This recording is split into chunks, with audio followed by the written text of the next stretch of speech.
this is the iPhone, I mean the Xiaomi 8 SE. Yeah, trust me, it is. It really is. Okay, it really doesn't look a lot like the iPhone X, but you get the drift. Anyway, this is the Xiaomi Mi 8 SE.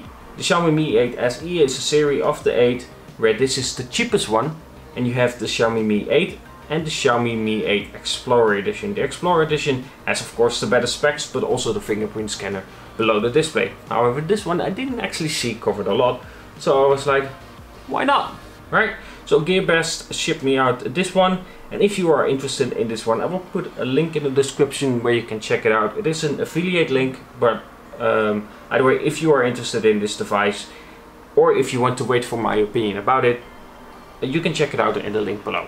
Anyway, I went with this one and this color. I think they call it the seashell color, basically because that was the only one they had at the moment, and I wanted to be early with this device, even though I was a little bit late.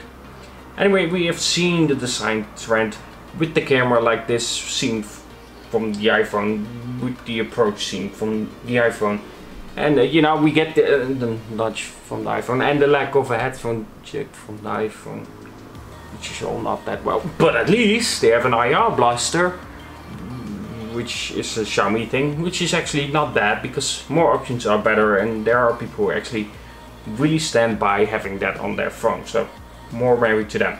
Also, we have actually a power button that looks kind of cool. It has this Asus-like effect, so if we've seen the Asus set 5, the 5 set, or the 5 itself, the Zenfone one, you actually have that same effect. So there's in the center we have this effect in circles that creates this nice effect around it.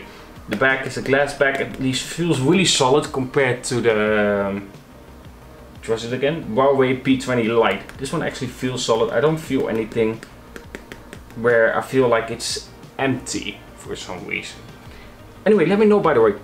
I've been thinking about it, getting the Huawei P20 Lite and just adding it to see if how it is built, if it's solid enough or whatnot, because I did get a lot of complaints about my review about it, and but I don't really care, because I'm just giving you the opinion that I find of the device, what I think, is it worth it or not for that amount of price, and I felt like with the P20 Lite it was not, simply put. With this one we'll see. With the Asus Zenfone 5 I said yes, and with the Nokia 7 Plus definitely yes, especially how it feels. Anyway, I will of course let you know how I feel about this device. It seems on paper to be a pretty good device actually, and for a good price, but like I said, you can check it in the link description below and see how you feel about the price and see how you feel about the phone. Let me know if you got one, and also let me know what you think about this device and what you would like to see from this device, what you would like to see in a review.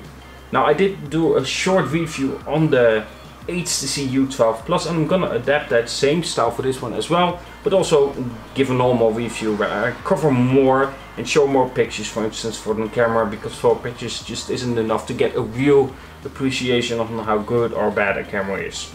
Anyway, let me know in the comments below what you like to know about this phone, and I will check it out, and if I can already answer them, I will probably just respond, because I always try to respond to everyone when I can. Anyway, have a good day, and talk to you guys in the next.